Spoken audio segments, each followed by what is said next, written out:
All right, 3 o'clock here. Breaking news. The Phillies have reached a 5-year, $115 million deal with catcher JT Realmuto. So that is now official. It looks like Craig Mish of Sports Grid is reporting it. Others have kind of indicated today that it seemed like the deal was getting close. John Heyman of the MLB Network kind of indicated that it was getting close. And now Craig Mish confirms the Phillies and Realmuto, 5 years, $115 million. And right now joining us on the phone to take a little look at this, how it's all going to work out, and what it means moving forward. Bob Wankel, Crossing Broad, covers the Phillies, and he joins us now on the Boardwalk Honda hotline. Is, of course, the Phillies 5 years, $115, and we weren't sure that this was going to get done, but the last couple of days, it seemed like it was going down this road. I know there was maybe some agent talk with the Braves getting involved, but when you look at it, good deal for both sides, you think? Yeah, it's a good deal for both sides. I mean, JT Realmuto gets what he wants, and the Phillies saved a few dollars in the process. You go back to what he was looking for and what we heard he was looking for back in August and July. We're hearing $160, $170 million deal over 5-6 years. And, you know, quite frankly, that's a deal that would have given me some pause. I know that we were all in the middle of the hysteria of signing JT at all costs, but it does reach a point where it doesn't really make sense. At $115 million over 5 years, I think that still makes a lot of sense for the Phillies. And so not only do they save a few bucks in the process, but I think beyond what it means for 2021 in terms of being competitive and trying to make the playoffs, I think that there are some factors that are even more important, and namely keeping the big-time talent, specifically Bryce Harper, happy. And, I mean, all you have to do is look across the street at what's going on with the Eagles right now and Carson Wentz. And when you have highly paid players that are unhappy with an organization, it can cause chaos. And if they would have let JT Realmuto walk, I don't know what that would have meant for Bryce Harper and the relationship with this team, this organization moving forward. So I think from a unity standpoint, keeping people happy within the organization, this was a really important deal for the Phillies to make. Record AAV for a catcher.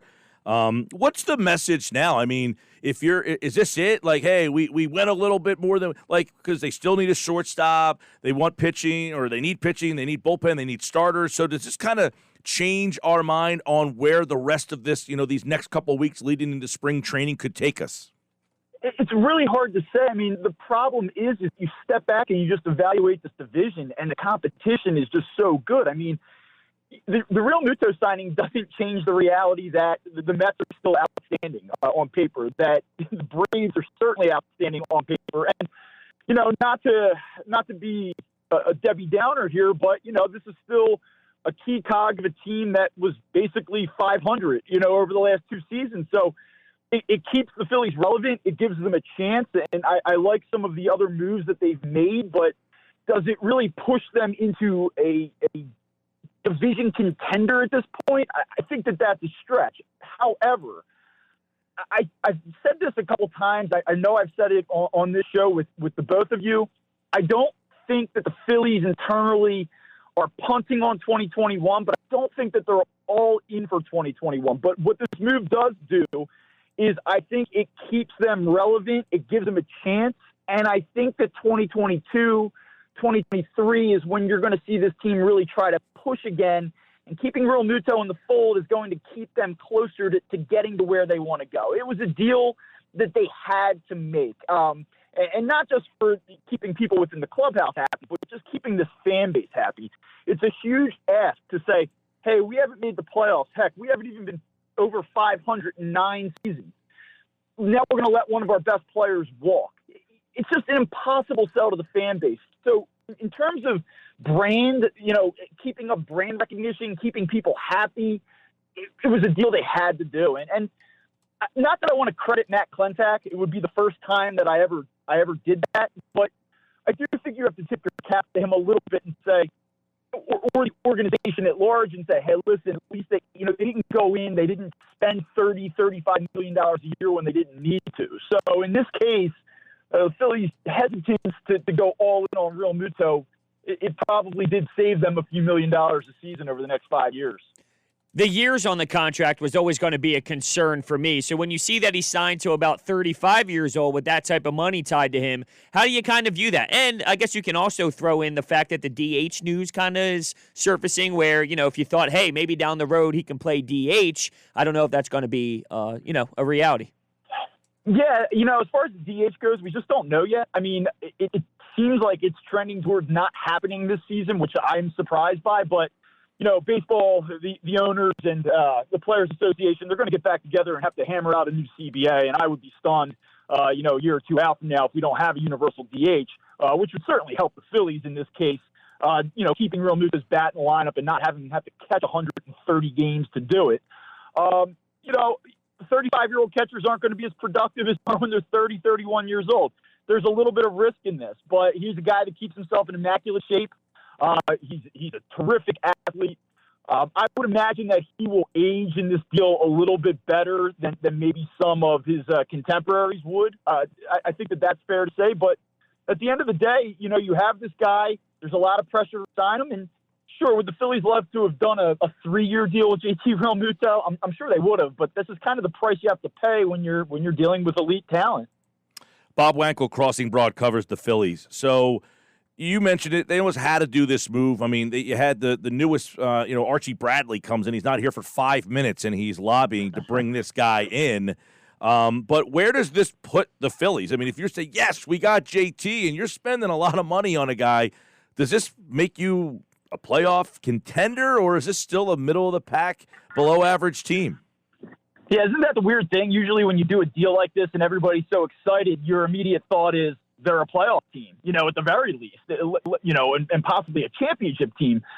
This deal's a little bit weird in that way because you get this guy that you really wanted to keep and everyone's excited, and then you kind of take a deep breath and say, so now what? And, if you evaluate this team and where it's at right now in relation to the rest of the division, I think it's a third-place team. I actually do believe that they're better than the Nationals, and I think they're going to be better than the Marlins. I know the Marlins were a postseason team a year ago. I think that was a big product of a shortened season, and they just kind of did enough to get in. I would say that the Phillies are ahead of those two teams. It's a stretch there to say that they've caught the Mets or that they've caught the Braves in doing this. They still would have some work to do there. I think that they would need another starting pitcher on the back end of the rotation to knock Vince Velasquez out. There's certainly at least one more bat in the lineup away, whether that be an outfielder or certainly a shortstop. They could still use some help there. I know people are kicking around in Dalton Simmons, and maybe they bring back Didi Gregorius. But even still, I don't think that they're better than those two teams. What it does for me is I think it keeps them in position where they can play competitive and meaningful baseball going into the second half of the season. I think that the team and the organization can kind of evaluate what the books look like at that point. Are fans in the stands? Can they add to their payroll beyond where they're currently at?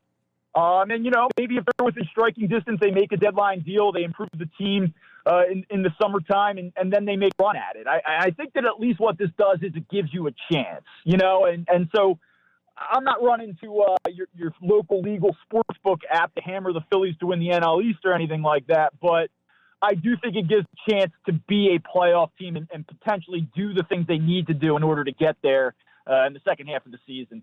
You mentioned the shortstop position. I just want to get your opinion. Would you rather have Simmons or Didi? Didi gives you a little bit more power, but Simmons is great hitter for average, and he gives you the solid glove as well.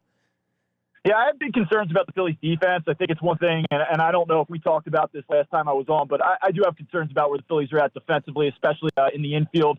It's a below-average defensive infield, and Dalton Simmons would certainly help upgrade that. I get the value and I get the validity in going after either guy. At the end of the day, I'm always an offensive-first kind of guy. So I would prefer to see Gregorius. I was super impressed with him last year. That being said, though, if you can save a few bucks and you're willing to reinvest those savings somewhere else on your team, whether it's another bullpen piece or maybe adding another starter, and Simmons comes a little bit cheaper, then I understand that and would probably support it. But if you're simply doing it to save money and not reinvest the money, then I would be so enthusiastic about it. Yeah, I know a lot of people are, we got people commenting up on the screen here. This move allows the Phillies to compete in the division and all that kind of stuff. I agree with you. They still need more. And even if they bring back Didi or bring in Simmons, that's not enough. I mean, they probably need another starter minimally and maybe 2 more bullpen arms, right? I mean, this team's pretty far off for the rest of the teams in this division. But I guess the question would be, do we feel comfortable that Dombrowski has maybe pushed them a little bit to say, look, this team is closer than you're giving them credit for?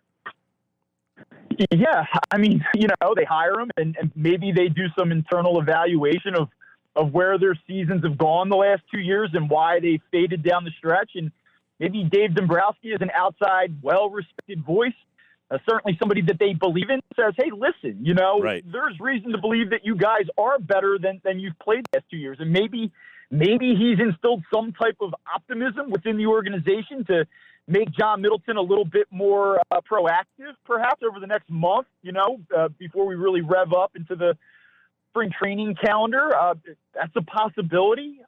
I don't expect anything substantial. I do think they'll add a shortstop here, but I wouldn't be surprised if they didn't do anything meaningful in terms of another back end of the bullpen piece or a number 3-4 type starter. Maybe that guy's out there. Maybe they snag a guy on a 1-year deal at some value that can really help them. More of a creative type of deal.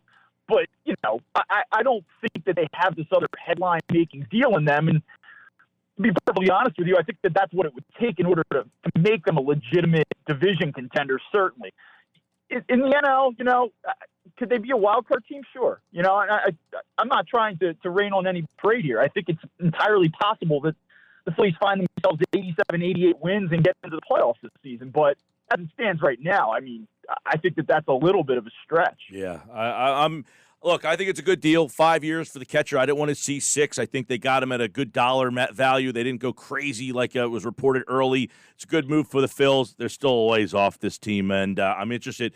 We're about, less than a month away from pitchers and catchers, if that even gets off the ground. I guess that needs to be answered as well. But that's the deal. It's 5 years, $115 million. It's a record for average catcher for the catcher position. Bob Wankel, Crossing Broad, joined us here on the Boardwalk Honda Hotline.